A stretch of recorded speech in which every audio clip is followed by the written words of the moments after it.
Morgan, and today I will be reading Chapter 9 of Mansfield Park by Jane Austen. Mr. Rushworth was at the door to receive his fair lady, and the whole party were welcomed by him with due attention. In the drawing-room they were met with equal cordiality by the mother, and Miss Bertram had all the distinction with each that she could wish. After the business of arriving was over, it was first necessary to eat, and the doors were thrown open to admit them through one or two intermediate rooms into the appointed dining parlor, where a collation was prepared with abundance and elegance. Much was said, and much was ate, and all went well. The particular object of the day was then considered. How would Mr. Crawford like, in what manner would he choose, to take a survey of the grounds? Mr. Rushworth mentioned his curricle. Mr. Crawford suggested the greater desirableness of some carriage which might convey more than two. To be depriving themselves of the advantage of the other eyes and other judgments might be an evil even beyond the loss of present pleasure. Mrs. Rushworth proposed that the chaise should be taken also, but this was scarcely received as an amendment. The young ladies neither smiled nor spoke. Her next proposition of shewing the house to such of them as had not been there before was more acceptable, for Miss Bertram was pleased to have its size displayed, and all were glad to be doing something. The whole party rose accordingly, and under Mrs. Rushworth's guidance were shown through a number of rooms, all lofty and many large, and amply furnished in the taste of 50 years back, with shining floors, solid mahogany, rich damask, marble, gilding and carving, each handsome in its way.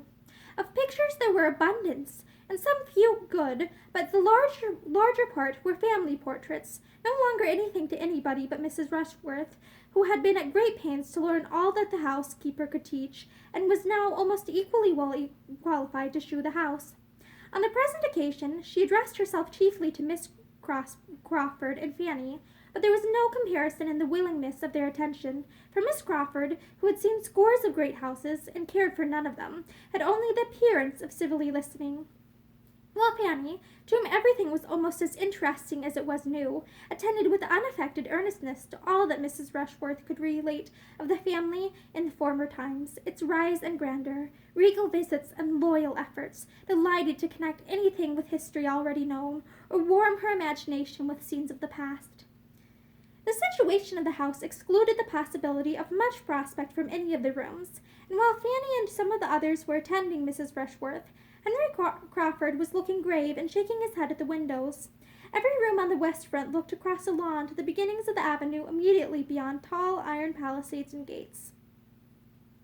Having visited many more rooms than could be supposed to be of any other use than to contribute to the window tax and find employment for housemaids, "Now," said Mrs. Rushworth, "we are coming to the chapel, which properly we ought to enter from above and look down upon, but as we are quite among friends, I will take you in this way, if you will excuse me."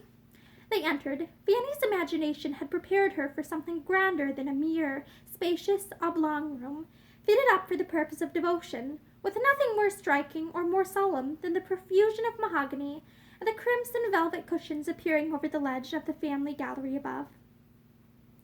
"I am disappointed," said she, in a low voice to Edmund. "This is not my idea of a chapel.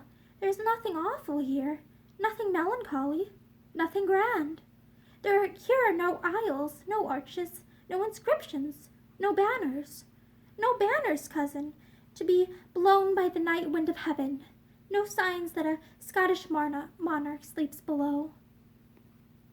"You forget, Fanny, how lately all this has been built, and for how confined a purpose, compared with the old chapels of castles and monasteries, was only for the private use of the family. They have been buried, I suppose, in the parish church. There you must look for the banners and the achievements." "It was foolish of me not to think of all that, but I am disappointed." Mrs. Rushworth began her relation. "This chapel was fitted up as you see it, in James II.'s time. Before that period, as I understand, the pews were only wainscot, and there is some reason to think that the linings and cushions of the pulpit and family seat were only purple cloth, but this is not quite certain. It is a handsome chapel, and was formerly in constant use both morning and evening. Prayers were always read in it by the domestic chaplain, within the memory of Minnie. but the late Mr. Rushworth left it off. Every generation has its improvements, said Miss Crawford with a smile to Edmund. Mrs. Rushworth was gone to repeat her lesson to Mr. Crawford, and Edmund, Fanny, and Miss Crawford remained in a cluster together. "It is a pity," cried Fanny, "that the custom should have been discontinued. It was a valuable part of former times.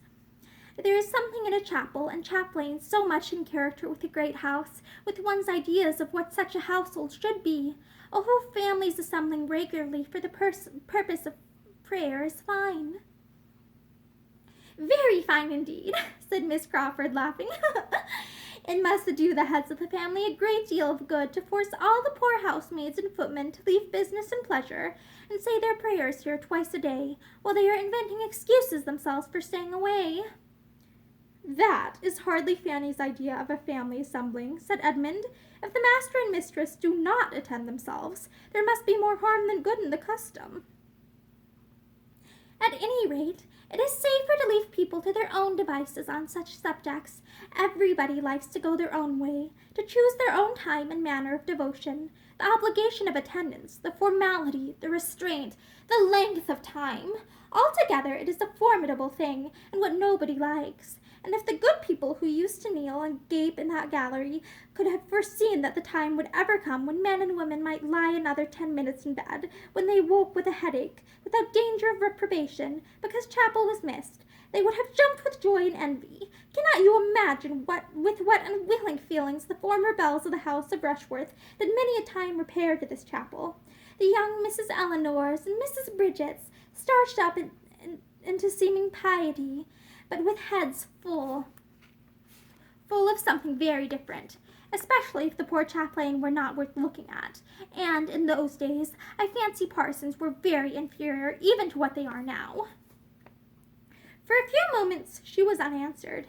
Fanny colored and looked at Edmund, but felt too angry for speech, and he needed a little recollection before he could say, "Your lively mind can hardly be serious even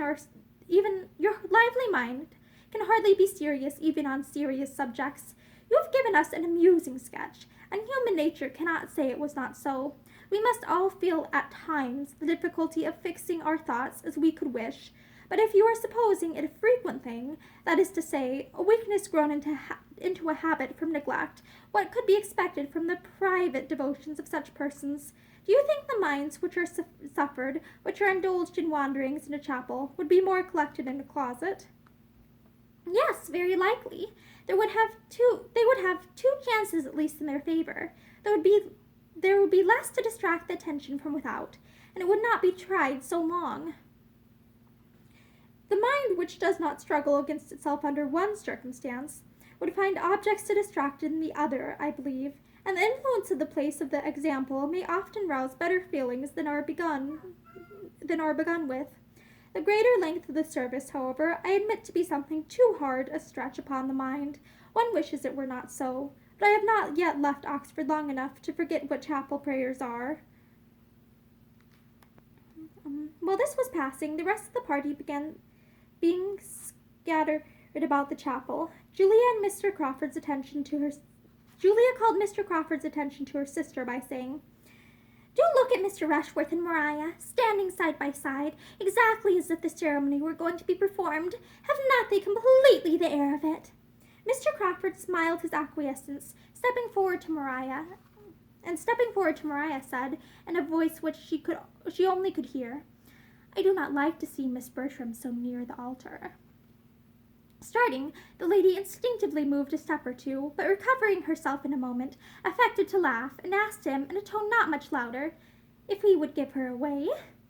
"I am afraid I should do it very awkwardly," was his reply, with a look of meaning. Julia, joining them at the moment, carried on the joke.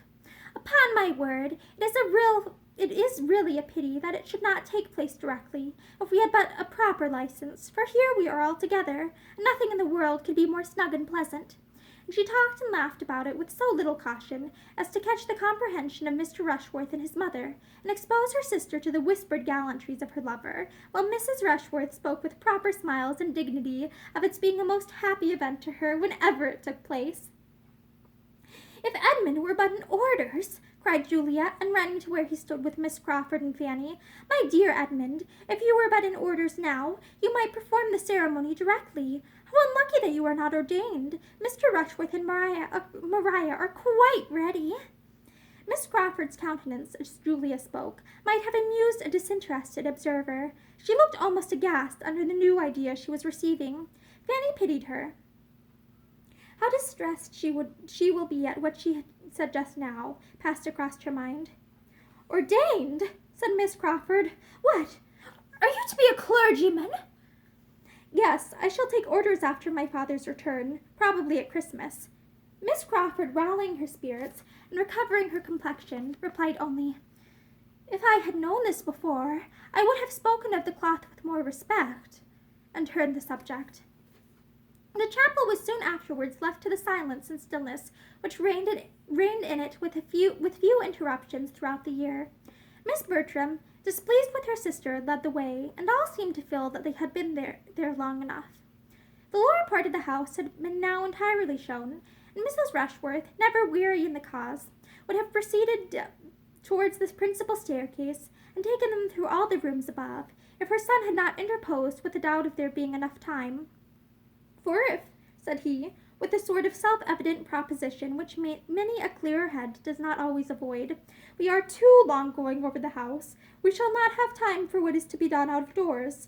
It is past 2, and we are to dine at 5. Mrs. Rushworth submitted, and the question of surveying the grounds,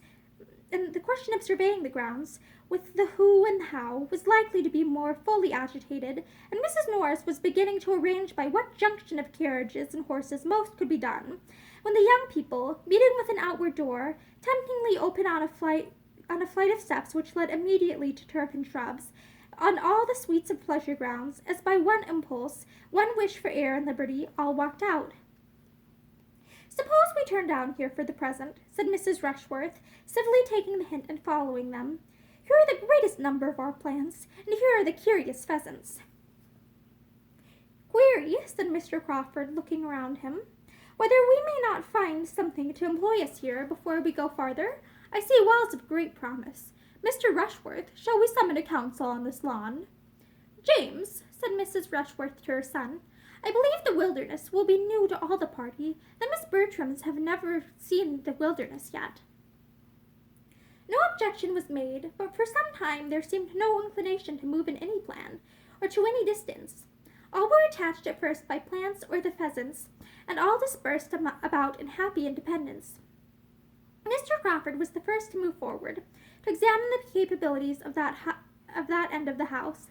The lawn, bounded on each side by a high wall, contained beyond the first planted area a bowling green, and beyond the bowling green a long terrace walk, backed by iron palisades, and commanding a view over them into the tops of the trees of the wilderness immediately adjoining. It was a good spot for fault-finding. Mr. Crawford was soon followed by Miss Bertram and Mr. Rushworth, and when after a little time the others began to form into parties, these three were found in busy consultation on the terrace by Edmund, Miss Crawford, and Fanny, who seemed as naturally to unite, and who, after a short participation of their regrets and difficulties, left them and walked on. The remaining three, Mrs. Rushworth, Mrs. Norris, and Julia, were still far behind, for Julia, whose happy star no longer prevailed, was obliged to keep by the side of Mrs. Rushworth, and restrain her impatient feet to that lady's slow pace, while her aunt, having fallen in with the housekeeper, who was come out to feed the pheasants, was lingering behind in gossip with her. Poor Julia, the only one out of the 9 not tolerably satisfied with her lot, was now in a state of complete penance, and as different from the Julia of the barouche box as could well be imagined. The politeness which she had been brought up to practice as a duty made it impossible for her to escape, while the want of that higher species of self-command, that just consideration of others, that knowledge of her own heart, that principle of right which had not formed any essential part of her education, made her miserable under it. "This is insufferably hot," said Miss Crawford when they had taken one turn on the terrace, and were drawing a second time to the door in the middle which opened to the wilderness. "Shall any of us object to being comfortable? Here is a nice little wood, if one can but get into it. What happiness is if the door should not be locked! But of course it is, For in these great places, the gardeners are the only people who can go where they like. The door, however, proved not to be locked, and they were all agreed in turning joyfully through it, and leaving the unmitigated glare of the day behind. A considerable flight of steps landed them in the wilderness, which was a planted wood of about 2 acres, and though chiefly of larch and laurel, and beech cut down, and though laid out with too much regularity, was darkness and shade, and natural beauty, compared with the bowling green and the terrace. They all felt the refreshment of it, and for some time could only walk and admire. At length, after a short pause, Miss Crawford began with, "So you are to be a clergyman, Mr. Bertram? This is rather a surprise to me." "Why would it surprise you? You must suppose me designed for some profession, and might perceive that I am neither a lawyer, nor a soldier, nor a sailor." "Very true, but in short, it had not occurred to me, and you know there is generally an uncle or a grandfather to leave a fortune to the second son." "A very praiseworthy practice," said Edmund, "but not quite universal. I am one of the exceptions, and being one, must do something for myself." "But why are you to be a clergyman? I thought that was always the lot of the youngest, where there were many to choose before him." "Do you think the church itself never chosen then?" "Never is a black word, but yes, and the never of conversation, which means not very often. I do think it. For what is to be done in the church? Men love to distinguish themselves, and in either of the other lines distinction may be gained, but not in the church. A clergyman is nothing." "The nothing of conversations has its gradations, I hope, as well as the never. A clergyman cannot be high in state or fashion. He must not head mobs, or set the ton in dress. But I cannot call that situation nothing, which has the charge of all that is of the first importance to mankind, individually or collectively considered, temporally and eternally, which has the guardianship of religion and morals, and consequently of the manners which result from their influence. No one here can call the office nothing. If the man who holds it is so, it is by neglect of his duty, by foregoing its importance, and stepping out of his place to appear what he ought not to appear." "You assign greater consequence to the clergyman than one has been used to hear given, or that I can quite comprehend. One does not see much of this influence and importance in society, and how can it be acquired where they are so seldom seen themselves? How can 2 sermons a week, even supposing them worth hearing, supposing the preacher to have the sense to prefer Blair's to his own, to all that you speak of, govern the conduct and fashion, the manners of a large congregation for the rest of the week? One scarcely sees a clergyman out of his pulpit." "You are speaking of London. I am speaking of the nation at large. The metropolis, I imagine, is a pretty fair sample of the rest." "Not, I should hope, of the proportion of virtue to vice throughout the kingdom. We do not look in great cities for our best morality. It is not there. That respectable people of any denomination can do most good, and it certainly is not there that the influence of the clergy can be most felt. A fine preacher is followed and admired, but it is not in fine preaching only that a good clergyman will be useful in his parish and his neighborhood, where the parish and neighborhood are of a size capable of knowing his private character and observing his general conduct, which in London can rarely be the case. The clergy are lost there in the crowds of their parishioners. They are known to the largest part only as preachers, and with regard to their influencing public manners, Miss Crawford must not misunderstand me, or suppose I mean to call them the arbiters of good breeding, the regulators of refinement and courtesy, the masters of the ceremonies of life. The manners I speak of might rather be called conduct, perhaps the result of good principles, the effect, in short, of those doctrines which it is their duty to teach and recommend, and it will, I believe, be everywhere found, that as the clergy are, or are not what they ought to be, so are the rest of the nation." "Certainly," said Fanny with gentle earnestness. "There," cried Miss Crawford, "you have quite convinced Miss Price already." "I wish I could convince Miss Crawford, too." "I do not think you ever will," said she with an arch smile. "I am just as much surprised now as I was at first that you should intend to take orders. You really are fit for something better. Come, do change your mind. It is not too late. Go into the law." into the law with as much ease as I was told to go into this wilderness.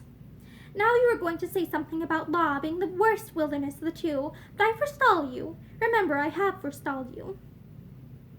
You need not hurry when the object is only to prevent my saying a bon mot, for there is not the least wit in my nature. I am a very matter-of-fact, plain-spoken being, and may blunder on the borders of a repartee for half an hour together without striking it out. A general silence succeeded. Each was thoughtful. Fanny made the first interruption by saying, I wonder that I should be tired with only walking in this sweet wood, but the next time we come to a seat, if it is not disagreeable to you, I should be glad to sit down for a little while. My dear Fanny, cried Edmund, immediately drawing her arm within his, how thoughtless I have been. I hope you are not very tired. Perhaps, turning to Miss Crawford, my other companion may do me the honor of taking an arm. Thank you, but I am not at all tired. She took it, however, as she spoke, and the gratification of having her do so, of feeling such a connection for the first time, made him a little forgetful of Fanny. You scarcely touch me, said he. You do not make me of any use. What a difference in the weight of a woman's arm from that of a man. At Oxford I have been a good deal used to have a man lean on me for the length of a street, and you are only a fly in the comparison. I am really not tired, which I almost wonder at, for we must have walked at least a mile in this wood. Do not you think we have? Not half a mile, was his sturdy answer, for he was not yet so much in love as to measure distance, or reckon time, with feminine lawlessness. Oh, you do not consider how much we have wound about. We have taken such a very serpentine course, and the wood itself must be half a mile long in a straight line, for we have never seen the end of it yet since we left the first great path. But if you remember, before we left that first great path, we saw directly to the end of it. We looked down the whole vista and saw it close by iron gates, and it could not have been more than a furlong in length. Oh, I know nothing of your furlongs, but I am sure it is a very long wood, and that we have been winding in and out ever since we came into it, and therefore when I say that we have walked a mile in it, I must speak with compass. We have been exactly a quarter of an hour here, said Edmund, taking out his watch. Do you think we are walking 4 miles an hour? Oh, do not attack me with your watch. A watch is always too fast or too slow. I cannot be dictated to by a watch. A few steps farther brought them out at the bottom of the very walk they had been talking of, and standing back, well shaded and sheltered, and looking over a ha-ha into the park, was a comfortable-sized bench, of which they all sat down. I am afraid you are very tired, Fanny, said Edmund, observing her. Why would you not speak sooner? This will be a bad day's amusement for you if you are to be knocked up. Every sort of exercise fatigues her so soon, Miss Crawford, except riding. How abominable in you, then, to let me engross her horse as I did all last week. I am ashamed of you and of her myself, but it shall never happen again. Your attentiveness and consideration makes me more sensible of my own neglect. Fanny's interests seem in safer hands with you than with me.